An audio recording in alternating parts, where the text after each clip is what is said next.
भैया हो लेके आयल बानी अक्षरा सिंह के जुड़ल एगो बहुत ही शानदार रिपोर्ट। जी हाँ भैया, अक्षरा सिंह जी के इंटरव्यू बता दी भैया। अक्षरा सिंह जी के इंटरव्यू सीधे अक्षरा जी से बात। अक्षरा जी का कहली फैंस खाती जरूर सुनी जा, देखी पूरा वीडियो। और वीडियो अच्छा लगे तो लाइक शेयर और कमेंट जरूर करी। देखी भोजपुरिया शेरनी अक्षरा सिंह के।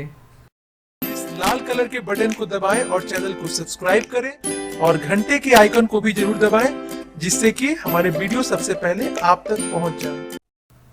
भैया हो लेके आयल बने रहुआ सब खातिर बहुत ही ताजा इंटरव्यू। हाँ भैया बता दी कि अक्षरा सिंह जी हाल फिलहाल में एगो भोजपुरी इंडस्ट्री में बहुत ही खूबसूरत फोटो शेयर कैले बाड़ी और एगो इंटरव्यू भी शेयर भइल बा। भैया इंटरव्यू कोनो कारण बस हम यूट्यूब पर ना दिखा सकत हई, काहे कि यूट्यूब पर कुछ कॉपीराइट के मामला होला। एक खातिर भैया अक्षरा सिंह का कहली हम जरूर संक्षेप में बतावल चाहब, रहुआ सबके फैंस लोग के जरूर बतावल चाहब। भैया हो अक्षरा सिंह से जब रिपोर्टर लोग पूछल कि रितेश पांडे के संगे काम करके कैसन लागता, तो कहली बहुत ही सुपर एक्टर बड़े रितेश पांडे, और रितेश पांडे के साथ काम करके काफी अच्छा लागता। और रितेश पांडे के बहुत ही अच्छा मूवी आवेला बा अक्षरा जी के साथ, तो रितेश पांडे के बारे में तो खूब पॉजिटिव बतावली।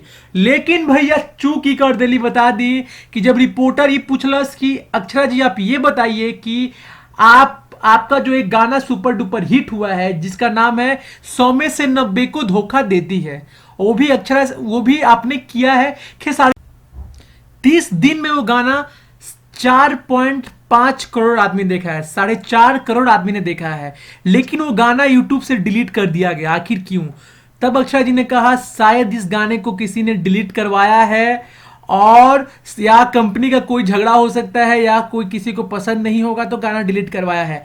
जो भी हो, जौन भी बाप भाई लोग बता दी रहा सबके कि जब बात लागत है कि कहीं पे निगाहे कहीं पे निशाना। हाँ भैया बता दी, खुल के तो ना कहली रे, वो समझ गए बानी हम का कहल चाहता नहीं कि आखिर केकरा साइड इशारा कैली। शायद पवन सिंह के ऊपर तो इशारा ना कैली, लागत तो ऐसा ही रहे बात से, लेकिन वो बोलली ना। जो भी हो भाई लोग, हम बता दी, हम गलत खबर ना फैलाई कि पवन सिंह बोलने वाली, लेकिन उनका इशारा ऐसा नहीं कुछ रहा है।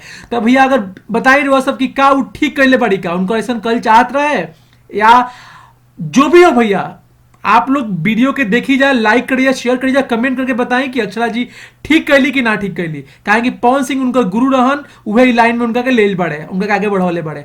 तब भैया जो भी हो, भोजपुरी स्टार ट्यूब से अविनाश की रिपोर्टिंग दिल्ली। और वीडियो को लाइक शेयर कमेंट जरूर कर दीजिए।